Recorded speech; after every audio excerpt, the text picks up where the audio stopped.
Voilà, on a terminé le président résumé en parlant de Henri Laborit qui fait des expériences avec des rats pour voir comment on réagit.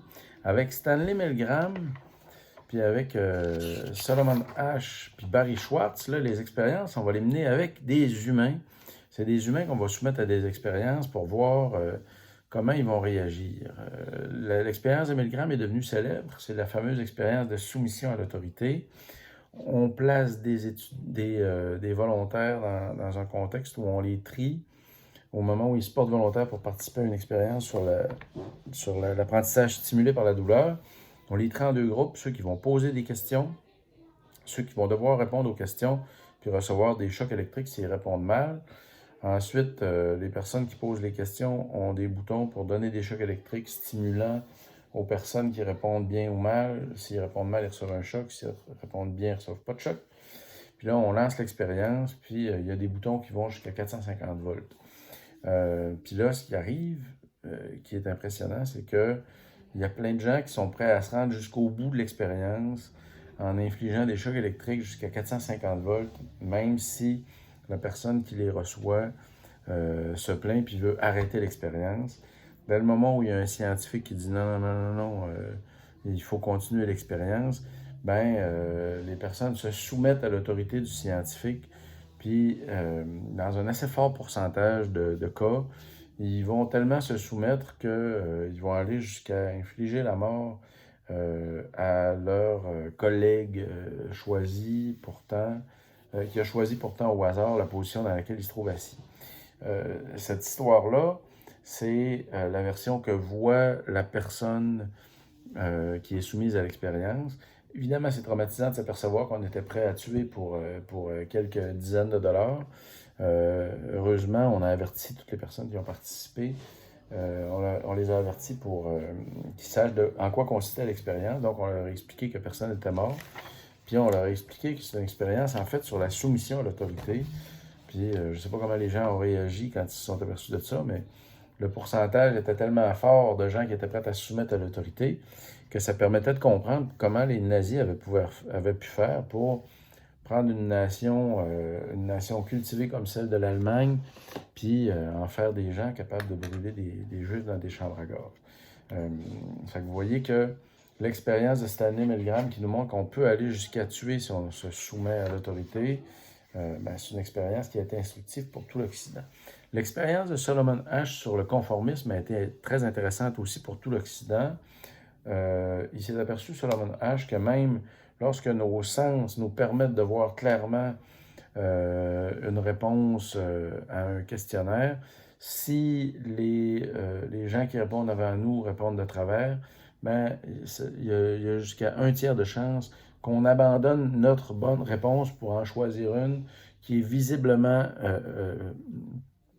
une mauvaise réponse, mais qui a le malheur d'être populaire. Vous voyez que la popularité d'une réponse, même si elle est fausse, nous amène à adopter cette même réponse fausse. C'est ça que l'expérience de Solomon Asch montre avec 30% des gens qui répondent tout de travers à une question sur la longueur des petites lignes qu'il a mis au tableau. Puis on est prêt à répondre n'importe quelle niaiserie en autant que quelqu'un d'autre a répondu la même niaiserie que nous juste avant. Ça, c'est ce que Solomon Asch nous montre avec son expérience. Barry Schwartz, lui, va mener une autre expérience. Là, on sait qu'on est soumis à l'autorité, on sait qu'on est soumis aussi au conformisme. Barry Schwartz, il va vérifier avec une autre expérience comment on réagit quand on a beaucoup de choix dans un magasin. Puis ce dont il va s'apercevoir, c'est que quand il y a plus de choix, vu qu'on n'est pas certain de nos choix, hein, quand tu as 50 sortes de voitures, puis que tu en choisis une, tu dis, il y en a 49 sortes de voitures qui avaient peut-être une caractéristique que j'aurais pas. Puis ça nous rend malheureux d'être dans ce genre de conditions-là. C'est pas générateur de bonheur. Les grandes chaînes s'imaginent qu'on va être de plus en plus heureux à mesure qu'il va y avoir du choix, mais c'est pas le cas. Puis d'ailleurs, il y a des chaînes comme le Costco, par exemple, qui ont compris ça. Ils n'en ont pas 10 des sortes je sais pas moi, Ils n'ont pas une grande quantité de sortes différentes de batteurs à œufs. Ils en ont un ou deux bons modèles, puis c'est suffisant. Puis en fonctionnant de cette manière-là dans tous les rayons, ben, ils augmentent la quantité de bonheur ressentie par leurs clients qui ne sont pas tout le temps en train de se casser la tête s'ils ont choisi la bonne marque de chaque pétanque qui ont été achetées au Costco. Ce paradoxe-là du choix, le paradoxe qui veut que si on a un trop grand nombre de choix, on cesse d'en tirer de plus en plus de bonheur dans les magasins, mais on entre plutôt dans un cycle où on a de moins en moins de bonheur.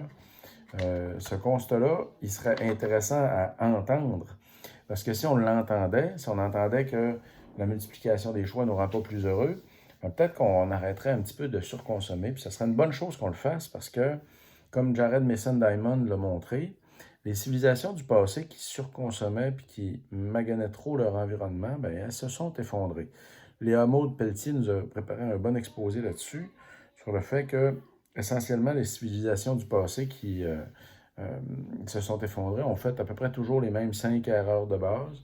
Ils ont magané leur environnement. Ensuite, ils ont vu leurs relations avec leurs voisins se détériorer, d'abord sur un plan économique, puis ensuite, troisième point, sur un plan militaire.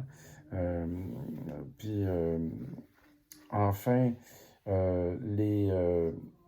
les civilisations en question ont vu leur climat, compte tenu qu'ils avaient ruiné leur environnement, ils ont vu leur climat se détériorer. Le climat, la pluviométrie, par exemple, s'est détériorée, puis le climat était moins propice à la production locale de nourriture. Puis, dernier point, les élites de ces civilisations-là qui se sont effondrées, devant l'ampleur des problèmes, n'ont pas su comment réagir, puis ont agi de toutes sortes de manières qui ont précipité les crises plutôt que de les ralentir. C'est comme ça que les grandes civilisations se sont effondrées d'après Jared Diamond. Puis ce qu'il constate, c'est que on est peut-être en train de faire exactement la même erreur que toutes les civilisations qui se sont effondrées, mais cette fois-ci, on est peut-être en train de le faire à l'échelle de toute notre planète. On est peut-être en train, sur notre planète, de prendre tellement une grande part des ressources on va peut-être en arriver à un effondrement civilisationnel majeur. C'est la crainte que Jared Mason Diamond formule. Puis, heureusement, il y a des gens qui sont optimistes. Mélina Bergeron nous a présenté les post-humanistes. Qu'est-ce que c'est le post-humanisme? C'est le courant de pensée qui propose d'améliorer l'humain avec la taille des défis qui sont devant nous, hein, avec la possibilité d'un effondrement écosystémique planétaire devant nous.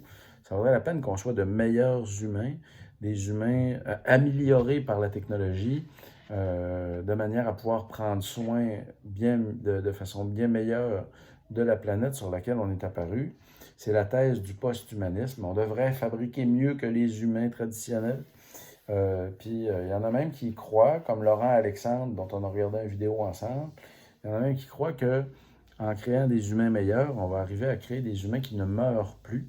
Mais là, comme Jackie Renaud Tremblay vous l'a présenté dans son exposé oral, ben, le fait de ne plus mourir, c'est pas quelque chose qui plaît à tout le monde. Le fait que les humains cessent de mourir, c'est loin de plaire à tout le monde. Il y a des gens qui disent qu'on ne devrait pas dépasser les limites naturelles de notre espérance de vie, puis qu'on devrait accepter de mourir. Ces gens-là, c'est les mortalistes. Eux, ils croient que la mort est un aspect de la condition humaine qui est super important, puis qu'il faut continuer de mourir.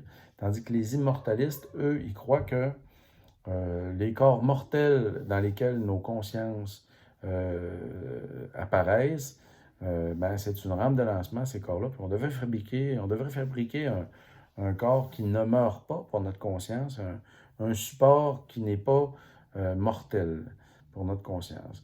Ce type de réflexion-là, ça nous amène à réfléchir à un monde futur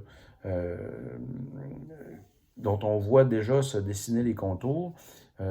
Si vous regardez un petit peu sur l'immortalisme, par exemple, qu'est-ce qui est en train de se faire en matière de lutte contre le vieillissement, vous allez voir qu'il y a des gens qui sont très convaincus qu'on va en arriver à vraiment dépasser les limites ordinairement connues pour l'espérance de vie humaine, puis qu'on peut peut-être